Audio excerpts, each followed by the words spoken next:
Hey everyone, and welcome to today's installment of Amanda Loves to Audit. And today we're actually going to look at something that's more accounting based but has an important implication for auditors. So what we're going to look at is the bank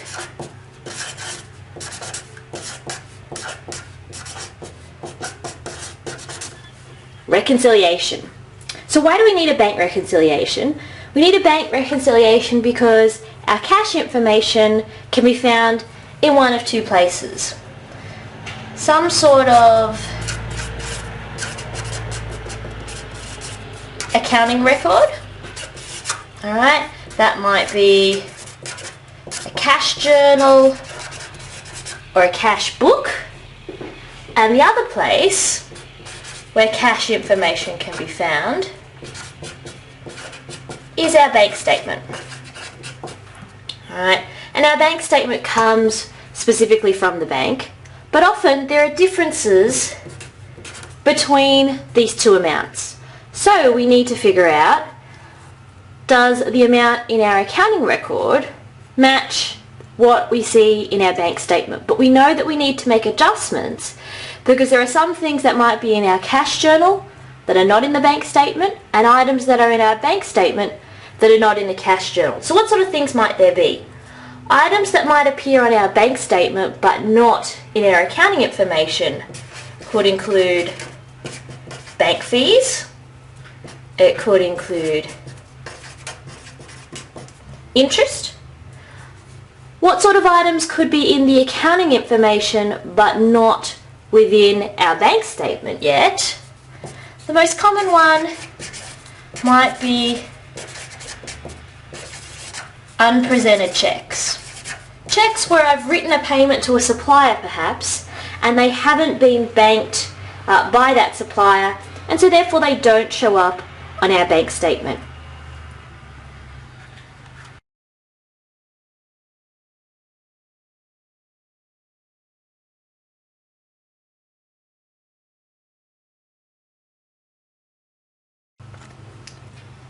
So the example I'm going to use to do a bank reconciliation today is Amanda's Cake Shop, and you'll see the information from Amanda's Cake Shop come up on your screen.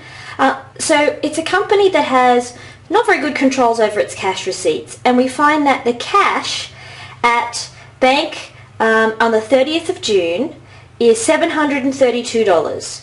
However, when we look at the cash in the bank statement, it said $1,080. So we've got $732, $1,080. Obviously these two numbers don't reconcile, so we do a bank reconciliation to see what's missing from either account. So what we always do when we start our bank reconciliation is we start at the cash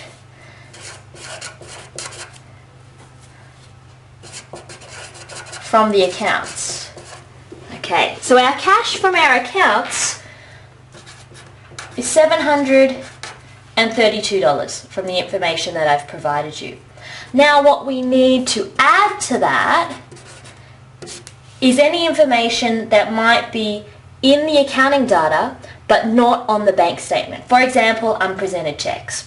So if we actually look through the question there, it says we've got a number of different transactions, checks paid to creditors, a deposit paid to the via debtor, bank fees, a deposit that hasn't been credited by the bank, a bond, and a check received from a customer.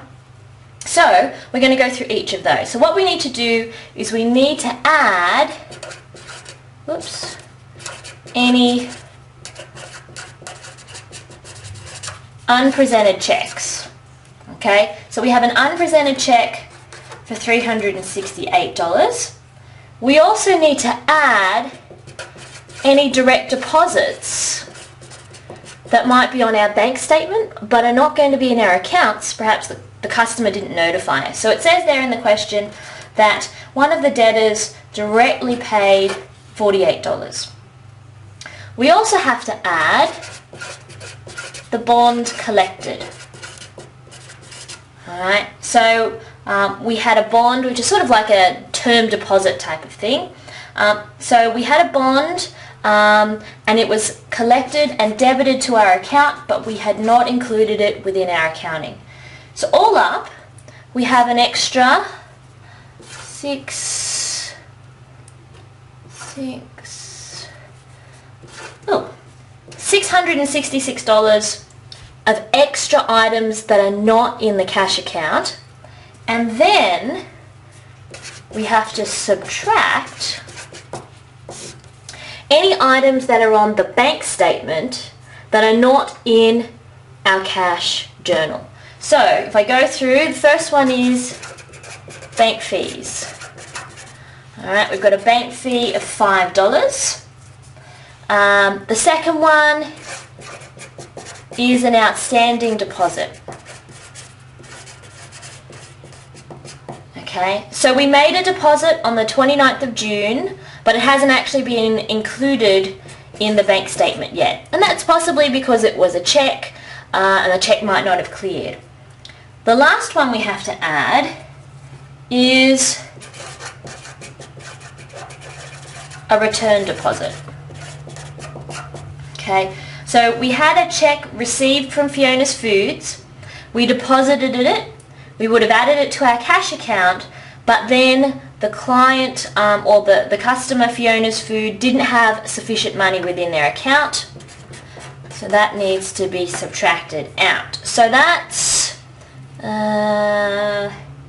let's work this out here, 5, 12, 18, 8,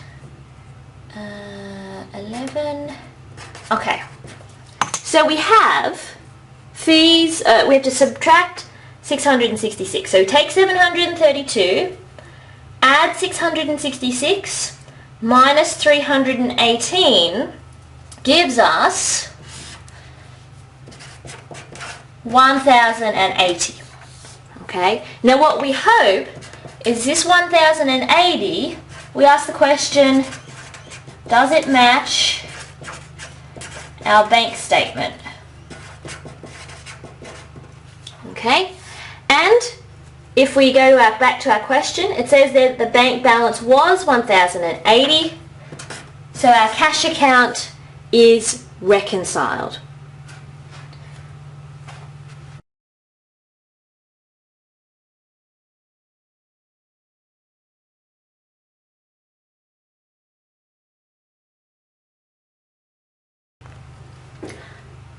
So now we know how to do a bank reconciliation, but what are the audit considerations?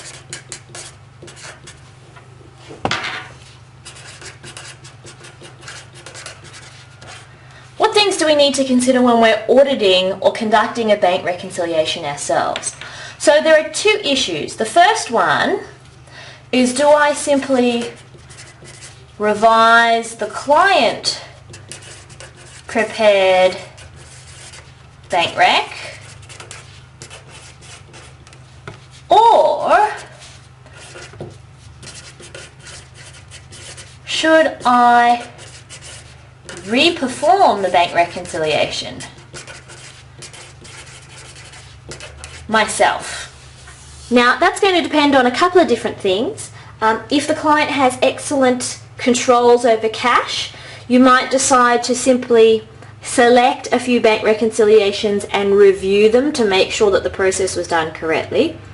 If you think that cash controls are quite poor or there's high levels of inherent risk, you might choose to re-perform the bank reconciliations yourself. But a couple of things that you should always take into consideration. Number one, obtain your own copy of the bank statement. This is to make sure that the client doesn't provide you with a false or an adjusted bank statement. So if you have your own copy and you obtain it directly from the bank, you know that there's less chance of information being hidden.